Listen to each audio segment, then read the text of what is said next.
in choosing to smoke is choosing to die one of these three ways. From the introduction of tobacco, leaders have recognized the harmful and addictive effects it has on its people. The Ottoman Empire in 1633 banned smoking in its empire entirely.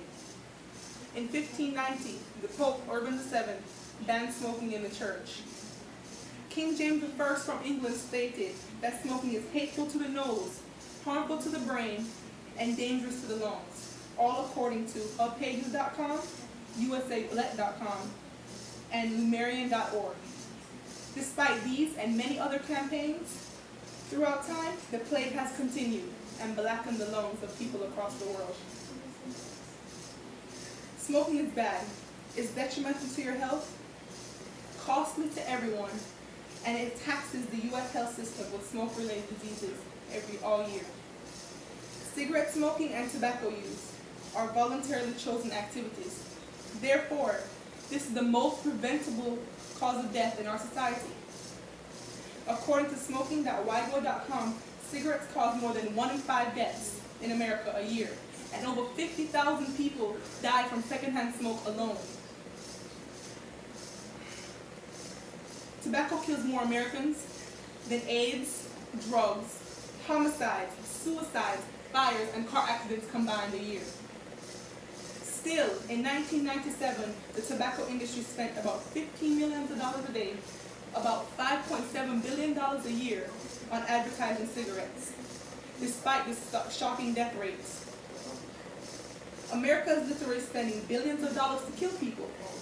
Personally, I couldn't take any part of the industry that is willingly and knowingly killing people and turn around and advertise it as if it is something cool, something fun to do. A cartoon drawn by Suzanne Burton illustrates the McCain-Iranian defense plan. He says, we'll just get them all addicted to cigarettes. It's slower, but it'll work. Har, har, har. Death by nicotine. It's not a secret that nicotine is addictive, and that is what hooks people on cigarettes, the nicotine. However, it also isn't a secret that once you're addicted, it can eventually kill you or make your life miserable with all the various health problems. So why do people still smoke? What draws them to that first cigarette? Classmate Shamika Hicks states that she heard it alleviates stress. So she decided to try one.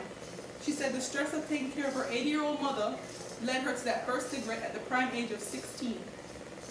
She says, it's a disgusting habit I've had for 2 years, and I see how sick my mother is from smoking, but it didn't stop me from going down the same path.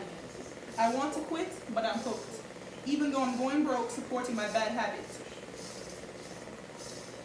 On online.biz.com, I have a paper of how much it costs for cigarettes. A carton of cigarettes is $47.23.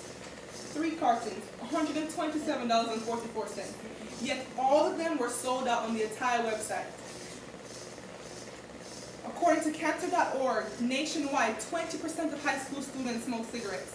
And in the most recent survey, 6% of middle schoolers smoke cigarettes.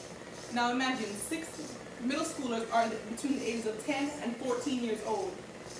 10 and 14 years old. Imagine a baby with a cigarette in his mouth. It's absurd and ridiculous, and it's unthinkable.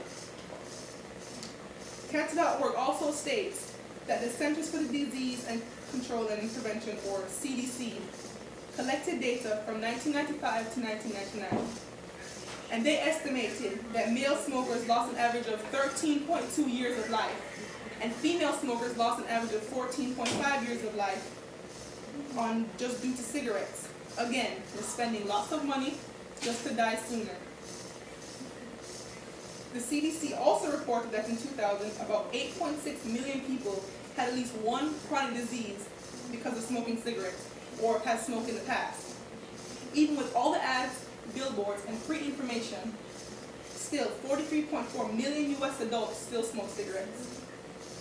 On cheapcigarettes.com, they say that past studies have shown how cigarette smoking is associated with a reduced bone mass and an increased risk of osteoporosis. Cigarette smoking also has a significant effect on calcium and vitamin D metabolism. And people are starting this deadly habit from younger years. According to SAMHSA.gov, the highest range of smokers in 2005 were between the ages of 21 and 25. 41.2% of them smoke cigarettes. It's unfortunate that men, women, and children are basically paying to be unhealthy.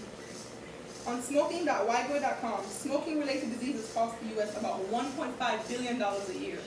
And that dollar amount only gets larger with the new cases of lung cancer every day.